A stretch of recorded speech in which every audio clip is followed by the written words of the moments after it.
Hello, everybody. Hopefully you're making it a hearty, happy Monday. Thanks for joining us here at noon. I'm Felicia Lawrence, and meteorologist Sean Ash is here.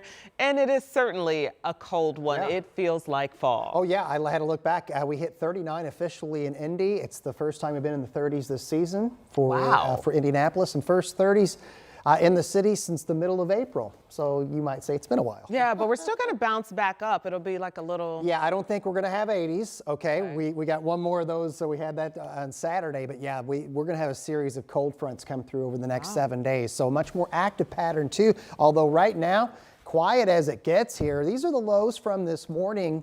Now with this dry air and the bright sky that we have, it heats up quickly.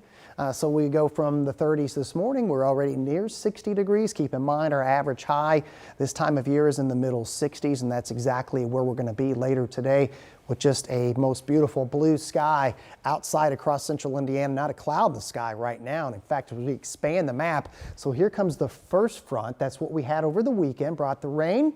And then here comes front number 2. Won't have as much moisture. It's going to have more wind with it than a lot of rainfall, but it will bring us some showers while you're sleeping tonight. Before that gets in here, it should be a spectacular afternoon. Now, the wind is going to pick up later today.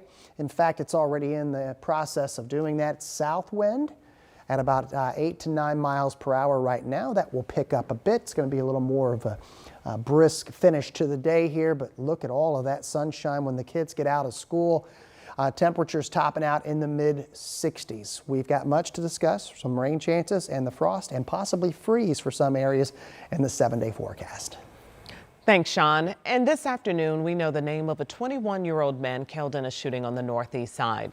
The Marion County Coroner's Office is identifying that man as Kevon McClung. Metro Police say it happened in a subdivision near 42nd Street and North Post Road Sunday afternoon. Officers say when they got to the scene, they found McClung shot. He died shortly after EMS crews arrived. Detectives are now working to piece together what led up to the shooting.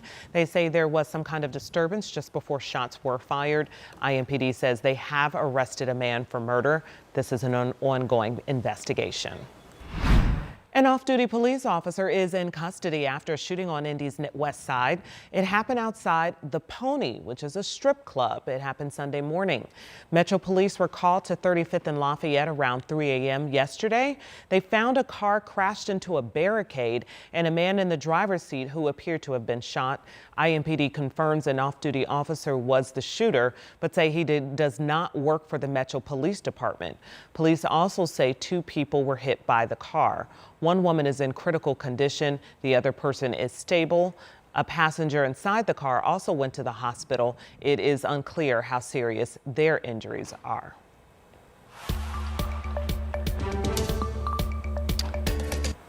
And also happening today, the jury trial for a man accused in a serious hit and run that is set to begin. Aaron McGee is accused of hitting 13-year-old Jasper Young while the teen rode his bike. This happened in June of 2023 in Wilkinson. Doctors say Young miraculously recovered from a serious brain injury. Now McGee is charged with a felony count of leaving the scene of an accident resulting in death or catastrophic injury. Opening statements are expected this afternoon. And a 51-year-old woman is dead. This was after she was hit by a car over the weekend. The crash happened on the south side just before 4 Sunday morning. Police tell us they found Brandy Dalton on Shelby Street near East Stop 11 Road and US 31. Dalton was taken to the hospital in critical condition and later died. Police believe she was walking nearby when she was hit. Police also say the driver of the car that hit her stayed on the scene. However, police are looking for the driver of another car. Police say the driver of that second car hit the car that stayed on the scene and then drove away. So if you know who that person is, you're being urged to call IMPD. And that incident comes as advocates are sounding the alarm over the number of pedestrian and bicyclist deaths here in Indy. Our Brandon Schaff reports on their efforts to lower the number and how Indy DPW may have a tool to help. Indy pedestrian safety crisis data shows that more than 24 fatal incidents have occurred in 2025 so far involving pedestrians and bicyclists, highlighting the need for pedestrian safety in Indianapolis. Indy DPW says that they're taking steps to do that with new technology called the Centrax Advanced Transportation Monitoring System. It works with cameras at nearly 200 intersections around Marion County to monitor traffic flow, adjusting traffic signals if needed. What pedestrians are doing, what people on bicycles are doing, what people in cars and trucks are doing, and then analyze the best approach to navigating our signals. Health by Design advocates for pedestrian and bicyclist safety in Indy. Mark McAlevey says that they're thrilled the city is taking this step to protect them. City County Councilor Derek Cahill explained in a traditional traffic control system, lights are cycled on a set schedule. The advanced system is cloud-based and can do significantly more, including leading pedestrian intervals, meaning that the traffic light can hold red while the pedestrians get permission to cross the street. Since it's cloud-based, Cahill says a traffic engineer can remotely change light timing, a useful tool during major events like Colts and Pacers games. Suddenly, there are thousands of people trying to get out, cross the street. That is a burst of activity that we really depend on police control today, but could be handled with this ATMS system. During a Public Works Committee meeting in July, City County councilors raised questions about other uses for the footage, such as reading license plates. City engineers told them the resolution is kept too low for that. Cahill says they're intended to monitor pedestrian safety, not whether you're running a red light. McAlevey added that this can help cars and pedestrians get to where they're going quickly and safely. This is the way that we bring smart technology, data, and design, overlay it within the context of community to make sure that our neighborhoods are safe. Brandon Schiff, 13 News. Now, Cahill says this technology could mean less demand on police since traffic signals can handle crowd control. Indy DPW trucks also will not need to go on site as often since problems can be handled remotely. A heads up, though, for downtown drivers. Starting today, a stretch of Capitol Avenue will be closed between 14th and 16th Streets.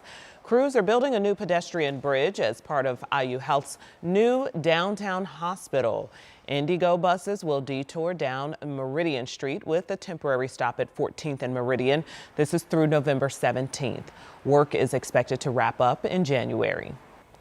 And if you speed through the work zones on I-465 and 69, you may have some mail on the way. NDOT says agents mailed more than 168,000 violation notices since enforcement started May 5th.